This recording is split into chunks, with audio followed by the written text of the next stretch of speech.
My sister and parents told me firmly, "You can't stay here anymore. Please leave the place where you work from home. You're just depending on us." They didn't want me and my dog around anymore. I felt like they were finished talking about it. I answered, "If that's how you feel, then I'll do what I want," already thinking about my next moves. Let me tell you about myself. I'm Le, a 41-year-old woman who works as a freelance web designer.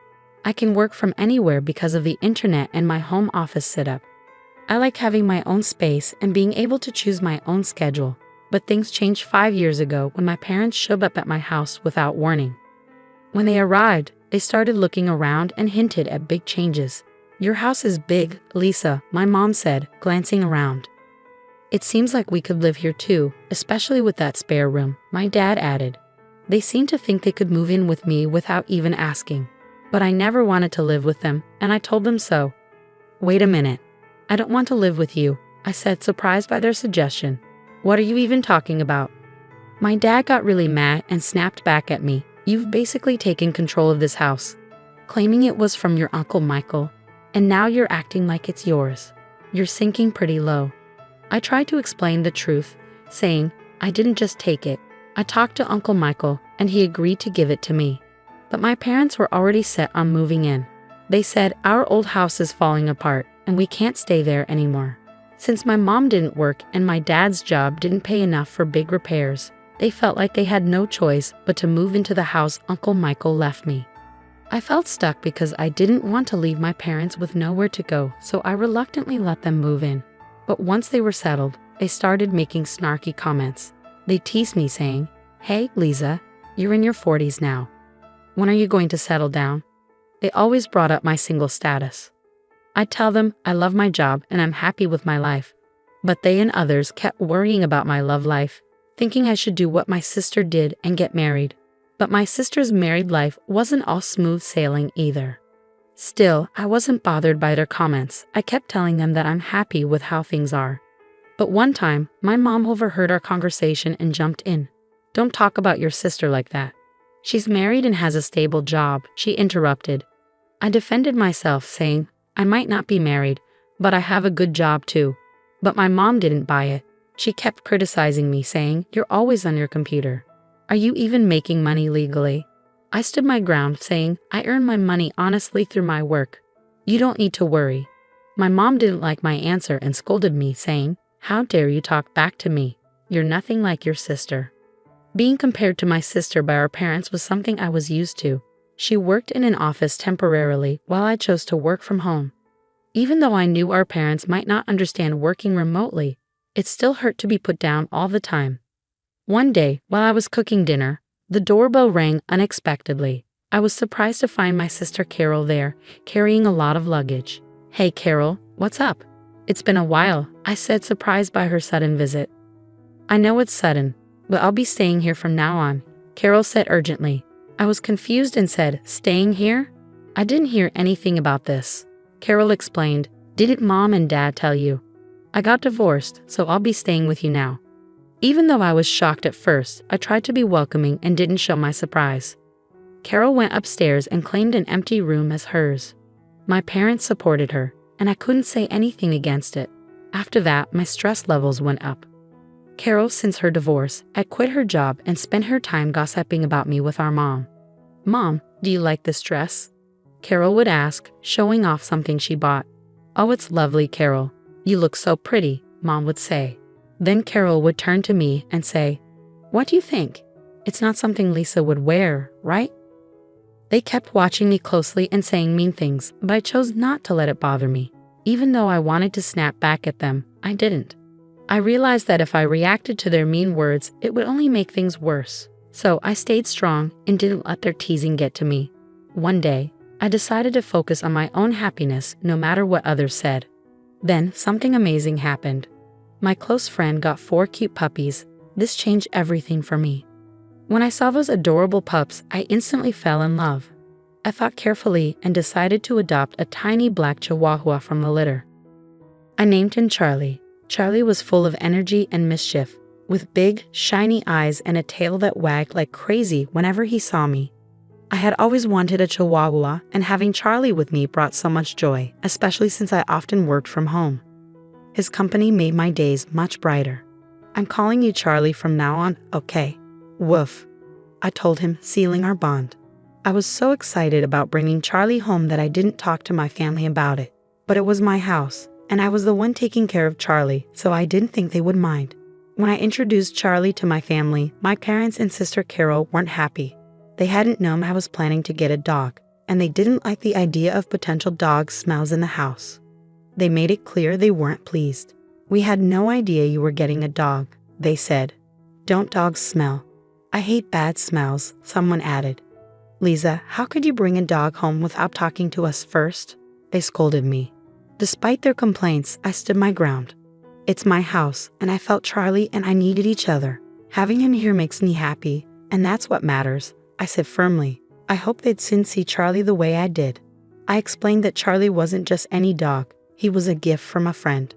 Plus, I was the one paying for everything Charlie needed, so they didn't really have a reason to complain. What I choose to have in my house is my choice.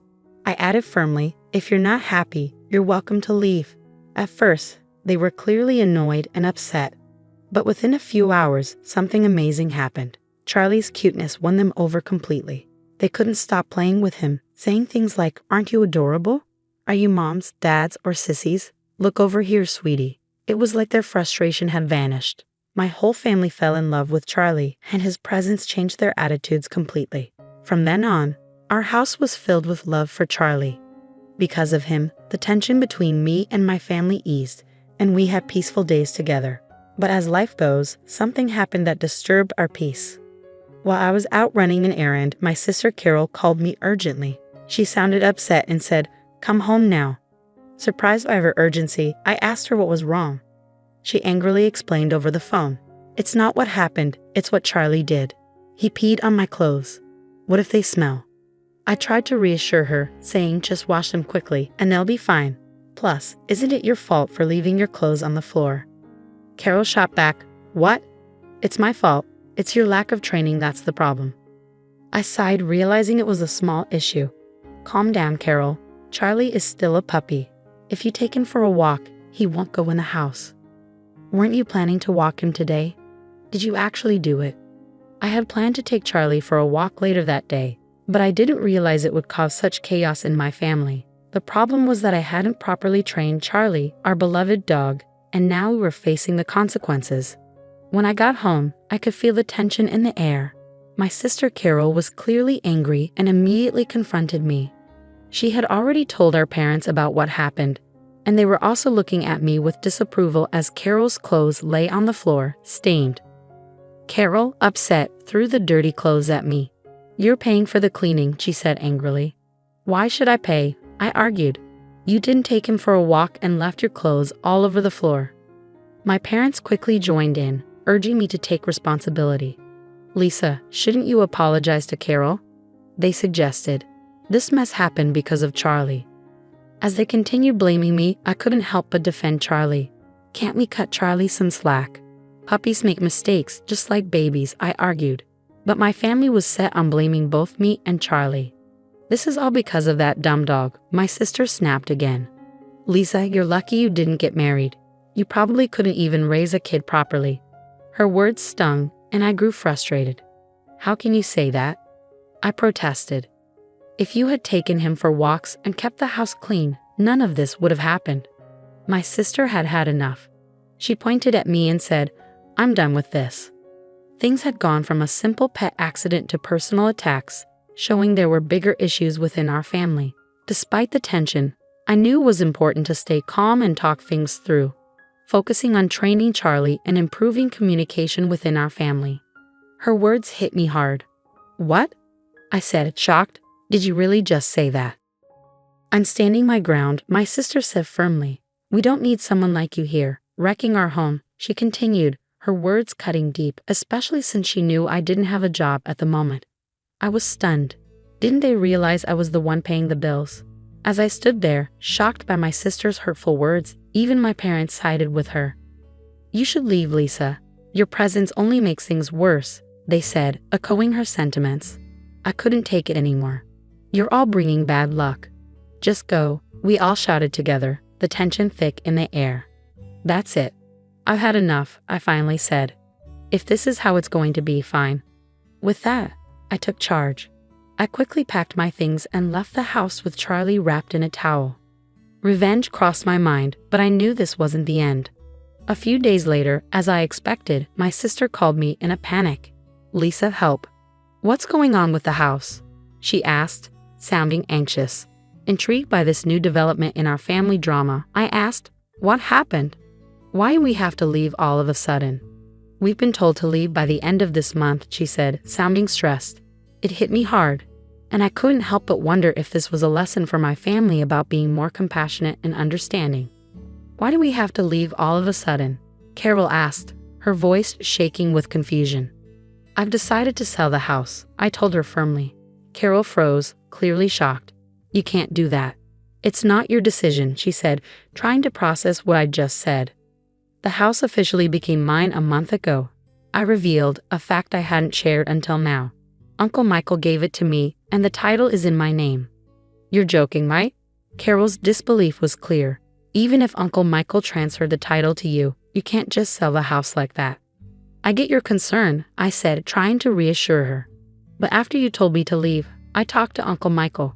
He confirmed that the house is mine now, Carol. He told me to do what I think is best and suggested I distance myself from the family as soon as possible." Carol was shocked, struggling to process this news. "Seriously," she muttered.